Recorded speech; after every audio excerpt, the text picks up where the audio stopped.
오늘 이 본문을 가지고 오일 더욱 힘쓰라 라는 제목으로 함께 은혜를 나누고자 합니다. 요즘 세상 현 세대를 한마디로 말하면 극단적인 개인주의와 또 예배에 대한 인식의 변화가 공존하는 시기라고 할 수 있습니다. 개인주의의 확산과 더불어서 예배의 의미와 방식에 대한 다양한 해석과 변화가 나타나고 있습니다. 개인의 자유와 권리, 개별적인 가치관과 선택을 중시하는 개인주의가 확산되고 있고, 이러한 개인주의의 심화는 전통적인 사회적인 유대, 또 공동체의식, 그리고 집단적 가치관의 약화를 초래하고 있습니다. 이러한 개인적인 가치관과 기준이 강조되면서 다른 사람과의 소통이나 이해에 어려움을 겪기도 합니다. 이런 현상은 예배 방식의 다양화로도 나타나고 있는데, 이 전통적인 예배 방식 외에 온라인 예배나 소그룹 예배, 또 개인 묵상 등 다양한 형태의 예배가 등장하고 있습니다. 예배의 중요성에 대한 인식은 여전히 높지만 그 의미와 방식에 대한 해석이 다양하고, 개인주의적 성향과 바쁜 일상 속에서 예배 참여가 줄어드는 현상이 나타나기도 합니다. 신앙생활이 공동체 중심에서 개인의 경험과 체험을 강조하는 방식으로 변화하고 있습니다. 개인의 중요성을 강조하는 개인주의와 다양한 형태의 예배를 통해 신앙을 표현하는 개인화된 신앙 형태가 공존하는 시기라고 볼 수 있습니다. 먼저 젊은이들과 어린 아이들이 교회에 잘 나오지 않고 있습니다. 그리고 또 코로나를 거치면서 온라인 예배의 편리함에 익숙해진 성도들이 모이기를 힘쓰지 않고 있습니다. 그러나 이것은 잘못된 것입니다. 오늘 본문에서는 잘못된 습관이라고 말하고 있습니다. 그러면서 모이기를 더욱 힘쓰라고 명령하고 있습니다. 오늘 말씀을 통해서 우리가 왜 모이기를 힘써야 하는지 살펴보면서 은혜를 나누고자 합니다. 하나님은 우리에게 모이기를 힘쓰라고 말씀하셨습니다. 오늘 본문 25절에 보면 모이기를 패하는 어떤 사람들의 습관과 같이 하지 말고 오직 권하여 그날이 가까움을 볼수록 더욱 그리하자 더욱 모이기를 힘쓰라고 말씀하고 있습니다. 모이기를 패하는 사람들의 습관을 따르지 말라고 말씀하고 있습니다. 그들의 나쁜 습관을 따르지 말고 더욱 모이기에 힘쓰라고 말씀하고 있습니다. 그날이 가까움을 볼수록 더욱 모이기를 힘쓰라고 말씀하고 있는데, 예수님의 재림이 가까이 오면, 말세가 되면, 종말의 때가 되면 오히려 사람들이 더 모이기를 힘쓰지 않는다고 말씀하고 있습니다. 실제로 지금 성경에서 증거하는 종말의 징조들이 곳곳에서 나타나고 있지만 기독교에 대한 신뢰는 추락하고 있고, 교회는 점점 쇠퇴해가고, 교회가 선한 영향력을 발휘해서 세상을 변화시켜야 되는데 오히려 세상의 교회를 걱정하는 시대가 되었습니다. 그래서 복음의 문이 막히고 하나님께 영광을 돌리지 못하고 있습니다. 성도들은 모이기를 힘쓰지 않고 교회를 사랑하는 마음이 줄어들고 있습니다. 최근에 한국에서는 믿는다고 하면서도, 믿음을 가지고 있다고 하면서도 교회에 나가지 않는 가난한 성도, 이거 안 나가 성도입니다. 교회에 안 나가, 이것을 가난한 성도라고 말하는데 그 숫자가 무려 200만 명이 된다고 합니다. 그래서 전체 개신교인, 기독교인의 30%가 된다는 통계도 있습니다. 이것이 종말의 징조입니다. 예수님의 재림이 가까워지고 있습니다. 그날이 가까이 오고 있습니다. 그러므로 우리는 모이기를 힘써야 하는데 이것이 하나님의 명령이기 때문입니다. 하나님은 우리에게 모이기를 힘쓰라고 말씀하셨습니다. 하나님은 우리가 손으로 짓지 아니한 거룩한 성소에서 영과 진리로 예배하기를 원하십니다. 이 땅에 세워진 하나님의 집인 교회에서 온 마음과 뜻과 정성을 다하여 예배하기를 원하고 계십니다. 믿음으로 하나님의 영광 받으시는 예배를 드리기를 원하고 계십니다. 예수님께서 우리를 이 성소 교회로 인도하시기 위해서 죽으셨기 때문입니다. 예수님께서 자신의 육체를 찢으시고 우리를 하나님 앞으로 인도하셨기 때문입니다. 우리는 예수의 피를 힘입어서 성소에 들어갈 담력을 얻었습니다. 오늘 본문 19절로 20절에 보면 그러므로 형제들아 우리가 예수의 피를 힘입어 성소에 들어갈 담력을 얻었나니 그 길은 우리를 위하여 휘장 가운데로 열어놓으신 새로운 살 길이요 휘장은 곧 그의 육체니라 이렇게 말씀하고 있습니다. 우리는 예수의 피를 힘입어 성소에 들어갈 담력을 얻었습니다. 예수님의 보혈로 거룩하게 되어서 하나님 앞에 기쁨으로 나아가서 예배할 수 있습니다. 예수님이 오시기 전에는 예수님이 우리를 위해서 피를 흘리기 전에는 대제사장이 1년에 단 한 번 대속죄일에 자신을 먼저 정결해가는 후에 지성소에 들어가서 백성들의 죄를 위해서 짐승의 피를 뿌렸습니다. 피 흘림이 없이는 죄사함이 없기 때문입니다. 그러나 짐승의 피는 우리의 죄를 영원히 깨끗하게 할 수 없습니다. 한계가 있고 제한적입니다. 그래서 이런 제사는 매년 반복해서 드려져야 했고 땅의 제사장들은 항상 서서 섬겼습니다. 그러나 하늘의 제사장인 예수님은 한 번 죽으심으로 휘장을 여셨는데 예수님이 십자가에서 죽으시는 순간에 휘장이 위에서부터 아래로 찢어졌습니다. 아무나 아무 때나 하나님 앞에 나가지 못하도록 막고 있었던 휘장이 찢어졌는데 이 휘장이 바로 예수님입니다. 이 휘장이 예수님의 육체입니다. 예수님이 산 제물이 되시고 우리를 하나님 앞으로 인도하셨습니다. 그러므로 이제는 우리가 왕같은 제사장에 대해서 직접 하나님 앞에 나아가게 되었습니다.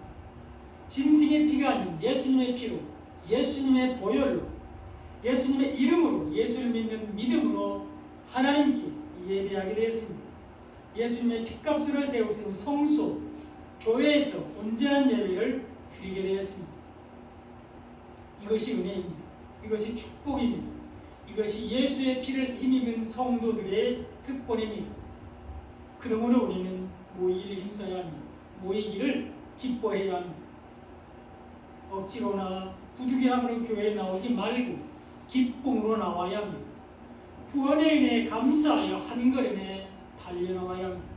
하나님은 우리를 힘들게 하고 귀찮게 하기 위해서 모이기를 힘쓰라고 말씀하신 것이 아니라 우리를 구원하기 위해서 모이기를 힘쓰라고 말씀하셨습니다.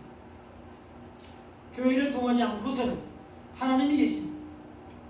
지성소에 들어갈 수 없기 때문입니다. 예수님은 우리를 하나님 앞으로 인도하시기 위해서 피를 흘리셨습니다. 우리가 교회에서 하나님께 직접 예배할 수 있도록 우리를 위해서 죽으셨습니다.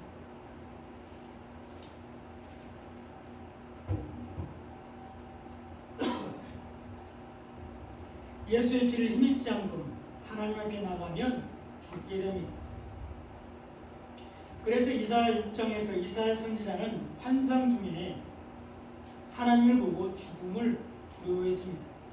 바로다 나여 망하게 되었도다. 나는 입술이 부정한 사람이요 나는 입술이 부정한 백성 중에 거주하면서 만군의 여호와이신 왕을 배웠으므로다. 이렇게 말했습니다. 입술이 부족한데 죄인인데 하나님을 보게 되었으니 죽게 되었다고 탄식했습니다. 예수의 피로 깨끗함을 입지 못했는데 하나님을 배웠으니 죽을 것이라고 두려워했습니다. 그때 한 천사가 제단에서 핀 숯을 가지고 와서 이사야의 입술에 대면서 이렇게 말했습니다. 내 악이 제하여졌고 내 죄가 사하여졌느니라. 이렇게 말했습니다. 제단에서 핀 숯이 이사야 선지자의 악과 죄를 용서해 주셨는데 이 제단이 바로 예수님이 우리 위에 바쳐진 번제단입니다. 예수님이 우리를 위해서 심판받으신 십자가 제단입니다. 그 제단에서 핀 숯은 우리를 위해서 죽으시고 우리에게 주신 복음을 예표합니다. 예수님이 이사야 대신 죽으시고 이사야의 입술에 복음을 넣어주셨습니다. 그러자 이사야는 내가 누구를 백성들에게 보내서 나를 믿게 할까? 이렇게 말씀하시는 하나님 앞에 내가 여기 있나이다, 나를 보내소서, 이렇게 담대하게 말했습니다. 예수님의 피로 담대함을 받은 이사야, 복음으로 구원을 받은 이사야는 즉시 하나님의 말씀에 순종했는데 예수님을 전했습니다. 복음을 전했습니다. 예수의 피로 하나님 앞에 나가게 된 것이 너무너무 감사해서 기쁨으로 하나님의 말씀에 순종했습니다. 복음을 전했습니다. 하나님은 우리에게 모이기를 힘쓰라고 말씀하셨습니다. 예수의 피로 성소에 들어갈 담력을 얻은 우리에게 모이기를 힘쓰라고 말씀하셨습니다. 예수님의 육체로 열어놓으신 새로운 살 길, 교회에 모이기를 힘쓰라고 명령하셨습니다. 예수님이 우리를 성소로 인도하기 위해서 피를 흘리셨기 때문입니다. 그 피값으로 세워진 교회에서 하나님께 예배할 수 있도록 예수님이 우리를 위해서 죽으셨기 때문입니다. 그리고 하나님은 지금도 교회에서 영과 진리로 예배하는 사람들을 찾으십니다. 이 땅에 세워진 하나님의 성소인 교회를 통하지 않고서는 참 성소, 천국을 상징하는 지성소에 들어갈 수 없습니다.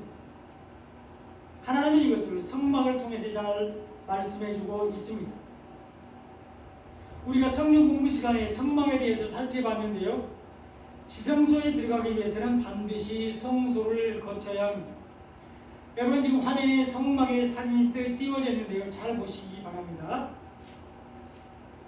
첫째로는 번제단과 물두멍이 있는 바깥뜰이 있습니다.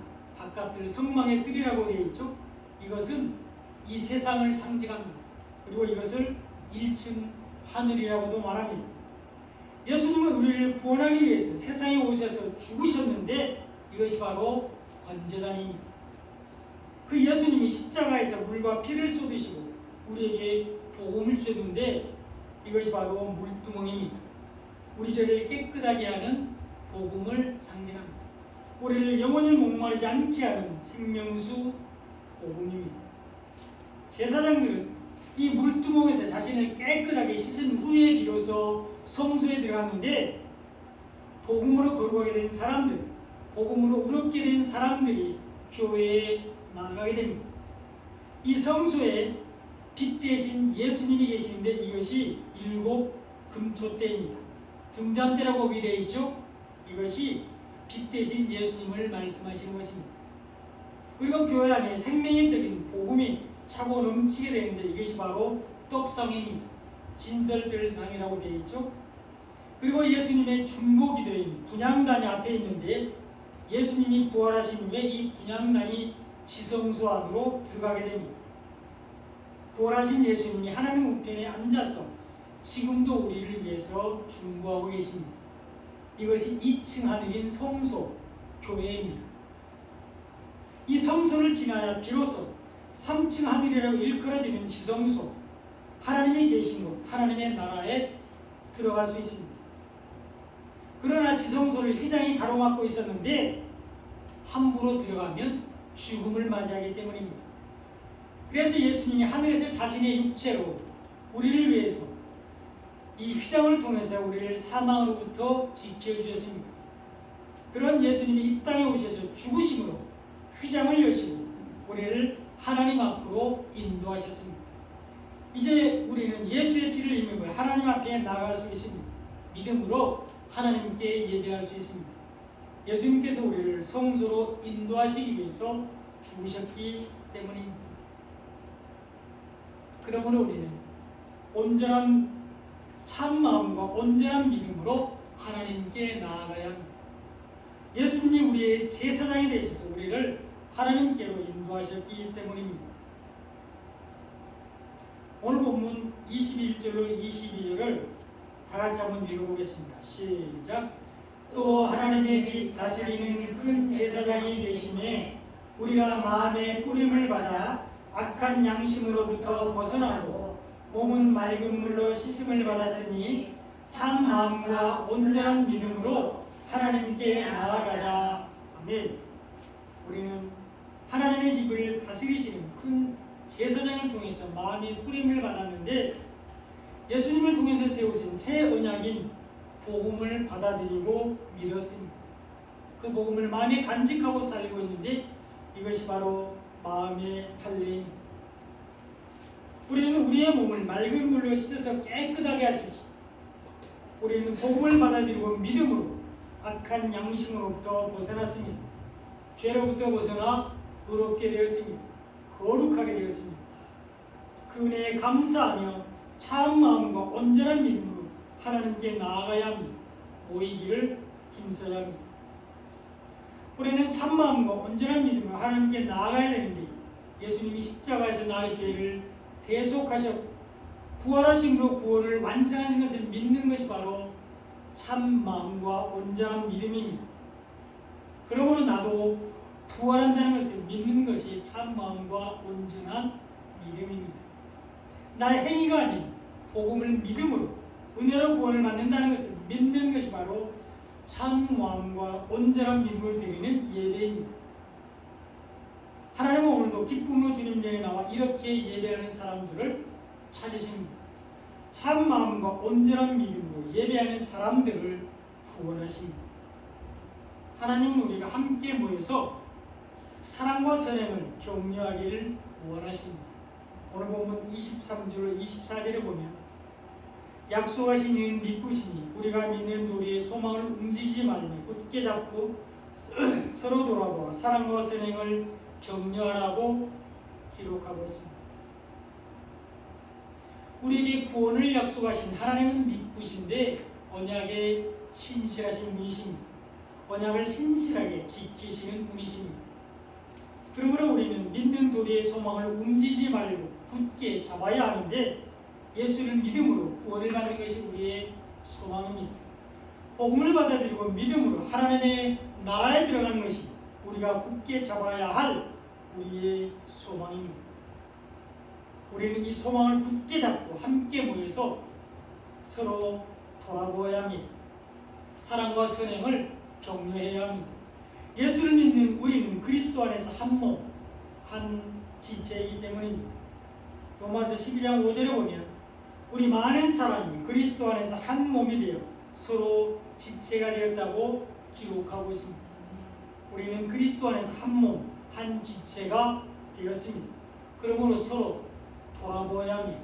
서로 사랑하고 격려해야 합니다. 그러기 위해서 함께 모여야 합니다. 초대교회 성도들은 기쁨으로 함께 모여서 사랑과 선행을 격려했습니다. 이것이 사도행전 2장 42절에 잘 나와 있는데요. 그들이 사도의 가르침을 받아 서로 교제하고 떡을 떼며 오로지 기도하기를 힘쓰니라 이렇게 기록되어 있습니다. 초대교회 성도들은 함께 교회에 모여서 영적으로 육적으로 교제하며 서로의 필요를 채워주었는데 이것이 성도가 서로 교통하는 성도의 교제입니다. 서로 교제하고 떡을 뗐다고 기록하고 있는데 함께 영적인 말씀을 나눠야 합니다. 한 주간 하나님께서 베푸신 은혜를 나눠야 합니다. 걸음을 인도하신 하나님을 찬양해야 합니다. 믿음의 승리를 간증하고 기도 제목을 나누고 말씀으로 함께 승리하도록 기도해야 합니다. 우리 몸 중에서 어느 한 부분이 아프면 몸 전체가 아프고 힘든 것 같이 우리 지체 중에서 한 사람이 어려움을 당하면 공동체 전체가 아파하고 힘을 모아야 합니다. 함께 모여서 사랑과 선행을 격려하는 일에 힘써야 합니다. 혼자서는 감당하기 힘든 일도 함께하면 극복할 수 있기 때문입니다. 전도서 4장 12절에 보면 한 사람이면 패하겠거니와 두 사람이면 맞설 수 있나니 세 겹줄은 쉽게 끊어지지 아니하느니라 이렇게 기록되어 있습니다. 한 사람이 감당하기 힘든 일도 두세 사람이 함께하면 극복할 수 있습니다. 함께하면 슬픔은 줄어들고 기쁨은 두세 배로 늘어나게 됩니다. 이것이 그리스도 안에서의 연합입니다. 빌립보서 2장 2절로 4절에서도 서로 돌아보라고 권면하고 있는데요. 이 말씀도 함께 같이 읽어보겠습니다. 시작. 마음을 같이하여 같은 사랑을 가지고 뜻을 합하며 한 마음을 품어 아무 일에든지 다투거나 허용으로 하지 말고 오직 겸손한 마음으로 각각 자기보다 남을 낮게 여기고 각각 자기 일을 돌볼 뿐더러 또한 각각 다른 사람들의 일을 돌보아 나의 기쁨을 충만하게 하라. 아멘. 그리스도 안에서 한 마음을 가지라고 말씀하고 있는데 그리스도 예수의 마음을 가져야 합니다.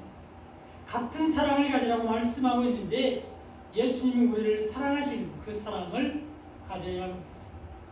교만하지 말고 자기보다 남을 낮게 여기라고 말씀하고 있는데 남을 틀렸다고 잘못했다고 정죄하지 말고 이해와 배려하는 마음을 가져야 합니다. 이렇게 다른 사람들의 일을 돌아보는 것이 주님의 마음을 기쁘시게 하는 것입니다. 말씀 안에서 믿음으로 승리하도록 돕는 것이 주님을 기쁘시게 하는 것입니다. 그러기 위해서는 모이기를 힘써야 합니다. 두세 사람이 주님의 이름을 모이는 곳에 예수님도 함께 하시겠다고 마태복음 18장 20절에서 말씀하고 있기 때문입니다. 두세 사람이 내 이름을 모이는 곳에 나도 그들 중에 있느니라 이렇게 말씀하셨습니다. 우리는 주님의 이름으로 모이기를 힘써야 합니다. 믿음으로 주님 앞에 나와야 합니다. 이것이 야고보에서 말하는 행함 있는 믿음입니다. 하나님은 믿음이 있다고 하면서도 모이기를 힘쓰지 않는 것을 싫어하십니다. 혼자서도 주님이 기뻐하시는 예배를 드릴 수 있다고 말하는 것을 싫어하십니다. 주님은 함께 모이기를 바라시고 서로 아름다운 교제를 나누기를 원하십니다. 함께 모여 교제함으로 서로의 믿음을 확인하기를 원하십니다. 올바른 믿음을 가지고 있는지 점검할 수 있기를 바라고 계십니다. 누구에도 간섭받지 않고 말씀으로 검증하지도 않고 혼자서 자기 스스로 올바른 믿음을 가지고 있다고 생각하면 잘못된 믿음을 가질 수 있습니다. 거짓 복음과 죽이는 말씀과 비진리에 빠질 수 있습니다. 하나님께서 인정하시는 믿음이 아닌 자기 확신에 빠질 수 있습니다. 우리는 모이기를 힘써야 합니다. 그럴 때 우리는 뒤로 물러나지 않고 믿음으로 구원을 받게 됩니다. 이런 사람이 의인이며 의인은 믿음으로 살게 됩니다. 오늘 본문 38절에 보면 나의 의인은 믿음으로 말미암아 살리라. 또한 뒤로 물러가면 내 마음이 그를 기뻐하지 아니하리라. 이렇게 했습니다. 나의 의인은 믿음으로 말미암아 산다고 말씀하고 있는데 성경에서 말하는 의인은 하나님과의 올바른 관계를 맺고 하나님의 뜻을 따라서 살아가는 사람들을 말합니다. 단순히 도덕적인 기준을 넘어서 하나님을 경외하고 그분의 말씀에 순종하는 삶을 사는 사람들이 바로 의인입니다. 우리는 예수를 믿음으로 복음 안에서 의인이 되었습니다. 죄와 허물로 인해 단절되었던 하나님과의 관계가 예수님으로 인해 복음으로 회복된 사람들이 의인인데 우리는 예수님의 보혈로 거룩하게 되어서 하나님과 화목하게 되었고 하나님의 자녀가 되었습니다. 의인이 되었습니다. 이러한 의인은 하나님의 말씀을 듣고 그 뜻을 따라 행동하며 하나님의 가르침을 따르는 삶을 살아가게 되는데 하나님은 우리에게 모이기를 힘쓰라고 말씀하셨습니다. 함께 모여서 사랑과 선행을 격려하라고 말씀하셨습니다. 모이기를 피하는 어떤 사람들의 습관을 따르지 말고 더욱 모이기를 힘쓰라고 말씀하셨습니다. 이것이 우리를 향하신 하나님의 뜻이며 명령입니다. 그러므로 우리는 모이기를 힘써야 합니다. 이것이 믿음으로 사는 것이며 믿음으로 구원을 받는 것입니다. 그러나 뒤로 물러나며 게을러서 앉아있으면 하나님을 기쁘시게 할 수 없습니다. 오늘 보면 39절에 보면 우리는 뒤로 물러나 멸망할 자가 아니요 오직 영혼을 구원하며 이른 믿음을 가진 자니라 이렇게 말씀하고 있습니다. 뒤로 물러가면 멸망을 당하게 됩니다. 뒤로 물러가면 영혼의 구원을 받을 수 없습니다. 맹렬한 불이 기다리고 있는데 심판을 받게 됩니다. 이것이 오늘 본문 26절로 27절에 잘 나와 있습니다. 우리가 진리를 아는 지식을 받은 후 짐짓 죄를 범한 자 다시 속하는 제사가 없고 오직 무서운 마음으로 심판을 기다리는 것과 대적하는 자를 태울 맹렬한 불만이 있으리라. 이렇게 기록되어 있습니다. 진리를 아는 지식을 받은 후에 죄를 범하면 속지 않은 제사가 없습니다. 복음을 받아들인 후에 다시 율법으로 돌아가면, 믿음으로 살지 않고 믿음을 행함으로 나타내지 않으면, 자기의 생각과 의견이 옳은 대로 살아가면 죄사함이 없습니다. 무서운 마음으로 심판을 기다려야 하며 하나님을 대적하는 죄를 위해 준비한 맹렬한 불이 기다리고 있습니다. 기쁨으로 함께 모여 믿음으로 예배드리지 않고 함께 모여서 사랑과 선행으로 격려하지 않으면 심판을 받게 됩니다. 이것이 예수님의 십자가를 부정하는 것이며 성령을 회방하는 죄이기 때문입니다. 오늘 본문 28절로 29절을 보면 모세의 법을 폐한 자도 두세의 증인으로 말미암아 불쌍히 여김을 받지 못하고 죽었거든. 하물며 하나님의 아들을 짓밟고 자기를 거룩하게 한 언약의 피를 부정한 것으로 여기고 은혜의 성령을 욕되게 하는 자가 당해받을 형벌은 얼마나 더 무겁겠느냐 너희는 생각하라. 이렇게 경고하고 있습니다.